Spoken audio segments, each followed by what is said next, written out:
Friends, now in this video we are going to do the modes of communication.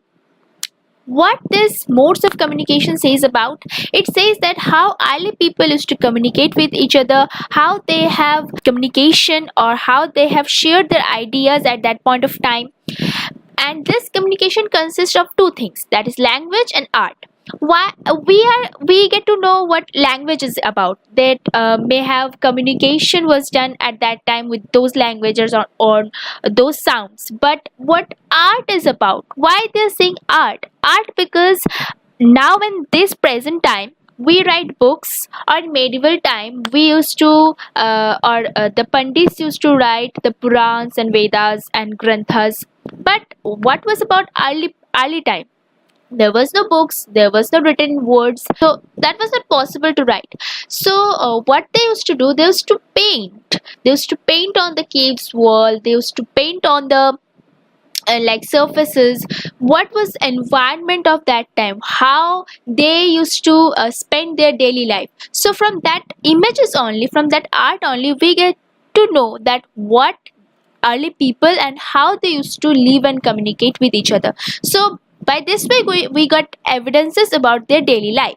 So yes, let's get started. There were several views on the language development. Why they're saying the several views? Because see, we are not sure about what has happened at that point of time. So there are many evidences which points out many type of theories. So we cannot say that only one thing is right, but yes, we can just guess it about. So what are the views? Let us see. That first is that hominids language involved gestures or hand movements. So what does it mean? That languages doesn't use any word, but it used sounds and it got some hand gestures. And let's see the next view, that is that spoken language was preceded by vocal but non-verbal communication such as singing or humming. As I've said, that sound like singing, humming, but there was not any verbal communication or communication with words. So spoken language was not there. Next, that human speech probably began with calls like ones that have observed among primates. Like there are some calls that we see in monkeys, there are some chichis and they call each other, that we see in birds and that we see in monkeys or in other animals. But at that time maybe these sounds were only captured by early humans and they communicate by in that calls and hums. When did spoken language emerge? So from what point of time the spoken language may have emerged with? We don't know about it. So like there are many of the controversies about it. So let us know what was the actual point of time that spoken language have emerged with. There are several suggestions. I have told that this is a controversial topic. So there are three suggestions. That is, first, it has been suggested that the brain of Homo habilis had certain features which would have made it possible for them to speak. Thus, language may have developed early as 2 million years ago. So we know that hominids have emerged 2 million years ago. So may have, as their brain size increased, as certain features have increased, some neurological changes have happened. So in that way, the language have emerged with them.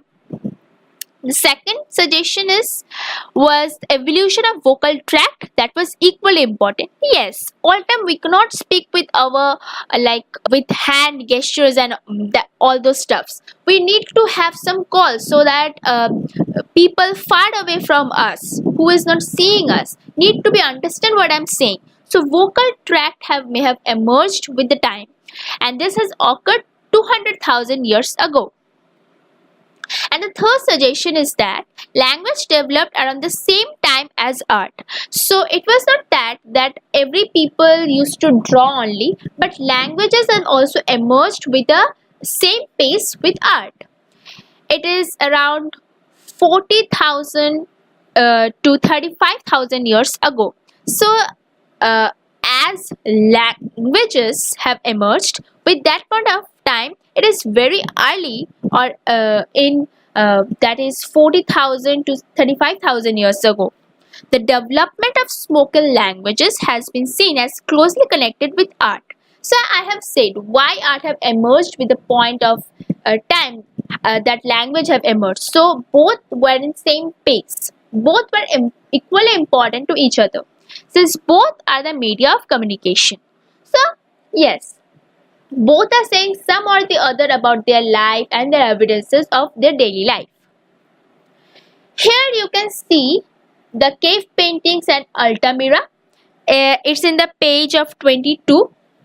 So why this is very important to be reading about, because scientists and scholars say, archaeologists says that no, this painting cannot be of that time because it is too good to be of early aged painting.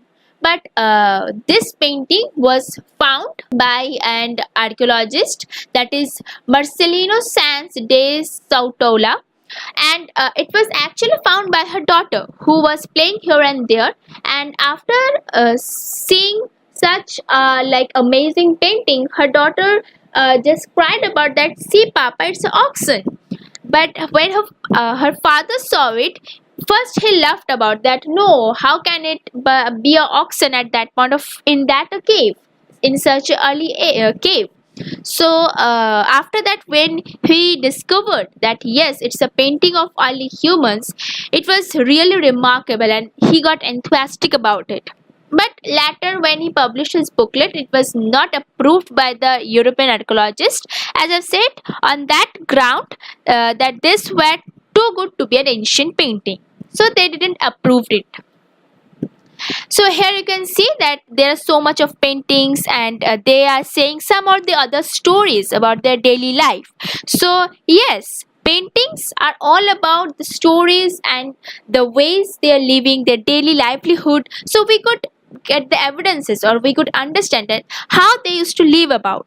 More questions have been raised and answered regarding these paintings. So there are a lot of controversies, there are a lot of questions and answers about what may be the reason of doing such a beautiful drawing at such an early age. So let us see the questions. That is, why do some areas of caves have paintings and not others? So why there in some caves there were paintings and not in the full cave? Why there were some specific places where paintings are being done?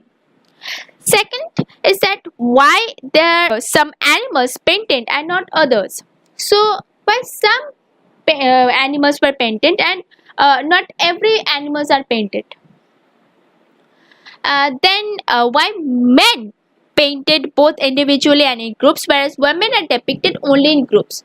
So maybe now there are controversies. Maybe at that point of time also women were weak, or there was a partiality among boys and girls. So or maybe there is some other reason, but we don't know what was the reason about. Then fourth is, why were men painted their animals but never women? As I've said now only, that there may be girls and boys differentiation and inequality between them. So we are not sure about it. But yes, there are a lot of controversy about it. So we don't know what was the actual reason behind it. And why were groups of animals painted in section of caves where sounds carried well? What this question says about that, there is some places in the caves only where sounds are very ventilated from here to there. Very far the sounds can be ventilated. So why at that such point only these paintings were made? So let us see, where is there any answers about it, or there are any controversies about it. So let's have some explanation that has been offered by the archaeologists, the scientists, and the paintings of animals were associated with rituals and magic. Why paintings of animals was being done? It was said that maybe they were associated with rituals and magic.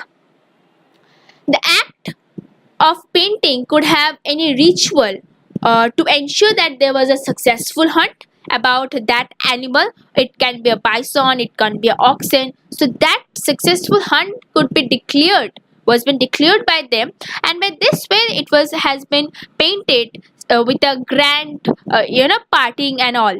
So for that case maybe the paintings was been done. And the explanation offered is that these caves were most possibly meeting places for groups, small groups of people, or location for group activities. So maybe it was a place of like changing or exchanging and sharing the ideas. Some important talks and meetings may have been done. So at that point of places only, these paintings may have done for depicting their authority. These groups could share hunting techniques and knowledge, while paintings and engravings served as the media for passing information from one generation to another. As I've said, nowadays books are being used, but at that time, these paintings were being used. So, thank you. I hope you all have liked my videos, and I will be like sure about that you have got all your doubts cleared about how was the communication was done and what was the importance of language and art. So thank you.